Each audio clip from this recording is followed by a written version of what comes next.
The Dan O'Brien Shield is one of the oldest trophies in New Zealand club rugby history. And we're going to tell the story of how it all started and why it is so strongly contested today. The Dan O'Brien has remained fiercely contested between what's now Spotswood United and ourselves here at Tukapa. It was a match of the year. We got bigger crowds than you got to the Taranaki games. Oh, it was very exciting and a lot of expectation leading up to it. Local derby and a lot of local interest among the community about who was going to win any particular year. Look, I just think from memory, as I say, they were fierce encounters and both clubs were really keen to win. The Dan O'Brien Shield was really important to have that in your club and to be able to have, I suppose, bragging rights over Star if Tukapa had won. I was brought up in a rugby family, a Star family. All my brothers played for Star and right from day one it was the big rivalry was always the Star Tukapa. Whether it was competition games, Dan O'Brien. And I mean, Dan O'Brien, it was quite unique in that, you know, I mean, Tukapa Star across the road from each other. When you were playing, I mean, you were playing against guys that you knew very, very well.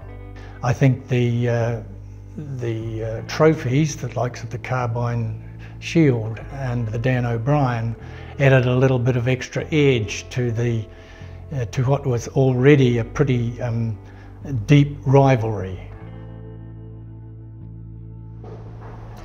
I'm standing on Devon Street in New Plymouth, and across the road is the spot where the Criterion Hotel once stood. It was demolished in November 1986, but in 1902 it was leased to a publican by the name of Dan O'Brien, and this is where our story begins. The Dan O'Brien Shield goes back to 1902 when the first game was played. I mean, to put that into context, the Ranfurly Shield didn't start till 1904, and they often talk about the Ranfurly Shield as being the oldest shield played for in the country, but in fact the Dan O'Brien Shield started 2 years earlier. And it started because a guy called Dan O'Brien arrived down here from Auckland. He took over the licence and became the publican of the Criterion Hotel, which is now departed, but as a marketing manoeuvre, he was a pretty shrewd operator, this guy. He decided that because there was no trophy between the two main clubs in town, he would put up a trophy. Dan O'Brien Shield was donated by the publican of the Criterion Hotel, and with a condition that the shield stay in the window of the bottle store.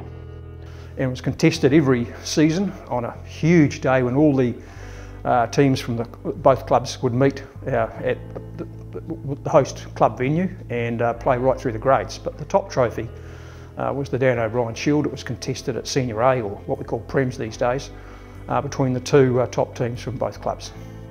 One side of the street was reserved for Star people and the other side of the street was reserved for the Tukapa people, particularly around the Criterion Hotel. I've got lots of great memories of going into town on a Friday night before the Star Tukapa clashes, with Tukapa on one side of Devon Street, and you weren't allowed to go onto the other side unless you're a pretty brave boy. And you would not cross the street if you were Tukapa and end up on the Star side. So you know, those were memories back from those days, and obviously that showed how important the game was back in those times. Yarrow Stadium, New Plymouth, originally known as Rugby Park. This is where most of the Dan O'Brien encounters took place, but before the development of Rugby Park, most of the games were played at Pukekura Park. Back in those days, prior to Rugby Park being developed in 1937, games in New Plymouth were played at Pukekura Park, and Tukapa Star was the big clash, and games played at Pukekura Park would regularly attract 7,000 people. I played a curtain raiser there in 1945 for a 6th grade team. That was my first year of club football. Yeah, there was senior games there, played there until about 1946.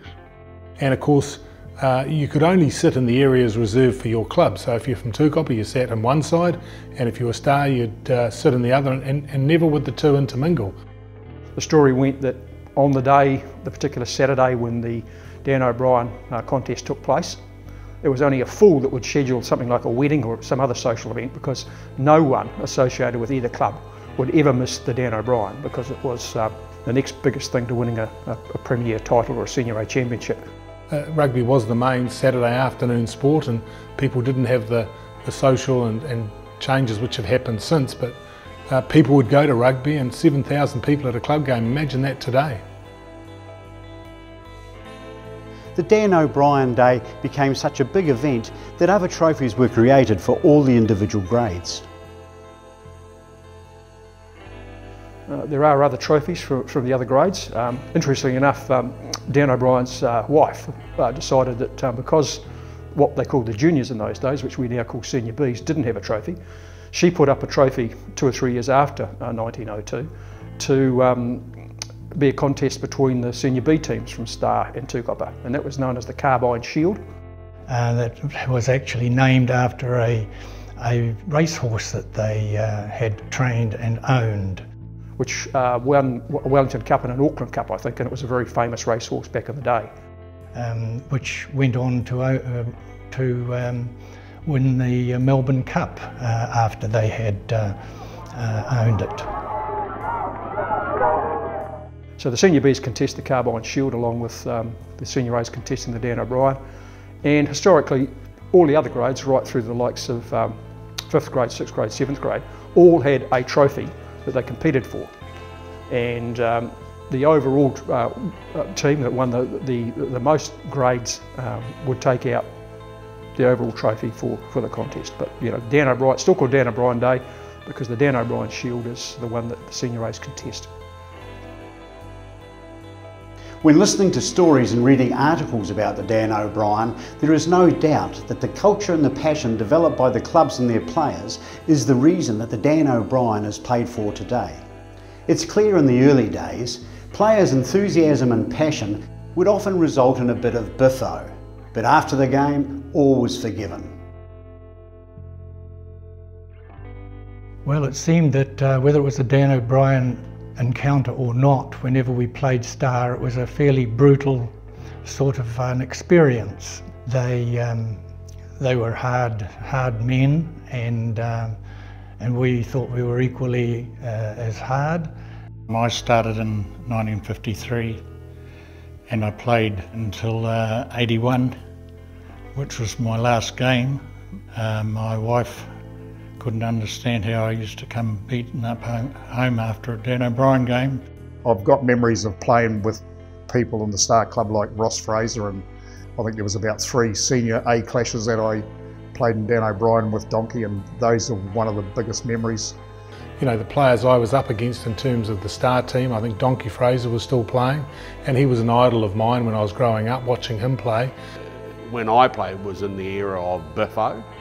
I mean, biffo was part of the game, and that you were probably known as a weaker player if you didn't use a bit of biffo. That was always my biggest memory, was always the blood that was left out on the paddock. You always came off with a black eye or a bleeding nose or pretty sore. The one, I think in '83, was particularly intense. And it was, you know, pretty physical, as I remember it. I did get knocked out, so you know, I don't know really the reasons for that, and had a good old drink afterwards with the Star guys, so there was no ill feeling about it. But when it came to Dan O'Brien, I mean, there was no personal friends. I can remember chasing Tubby Corkin round the paddock, and he was chasing me round the paddock. And I mean, I think in the first 10-15 minutes we gave about 20 penalties away each against each other, which was absolutely ridiculous. These days, sadly, the games are played on the background and are no longer played on Yarrow's number 1. I think in more recent times it's fair to say that it doesn't warrant the same level of attention. A lot of people don't see it in the same way as perhaps they did decades ago, when club rugby meant a lot more to a lot more people. A lot of people think that the Star Tukapa Dan O'Brien lost its lustre once Star changed its name to Spotswood United when they amalgamated. But the tradition of playing for the Dan O'Brien Shield still continued, and you know, even post my playing days, it was a trophy we always wanted to retain. But there is still, I'm not sure about what it's like in the Tukapa club, but obviously in the Spotswood United club, there are players who are joining the club now and who are learning about that, well, now Spotswood United Tukapa rivalry. But certainly the players that come through at senior A level still recognise that it's well worth having. We're fortunate that it's still on our wall downstairs amongst all the other memorabilia and historical relics that we've got from the past. And I know our guys, it doesn't take much in terms of motivating them to get up for a clash with Spotswood United for the Dan O'Brien. One of my neighbours is their father is somebody who played, I think, about 60 games for Tukapa at Lock, and his two young sons, 5 and 6, I've got them to join Spotswood United into the midgets. And it's always been a tradition that, right back from when I can remember, if we ever managed to beat Tukapa, we had to, that night we had to do an undie run. Even last year we managed to beat Tukapa in I think it was a pre-season game. And when I arrived home about 7 o'clock at night, my two little neighbours were out on the street in their undies waiting for me to come home so we could do the undie run. So, you know, that it's still instilled in the club, and it's instilled into our midgets, and I'm sure it's like that with Tukapa as well. Now that the younger generation are coming through, you have to be optimistic that this tradition of the Dan O'Brien Shield will continue long into the future.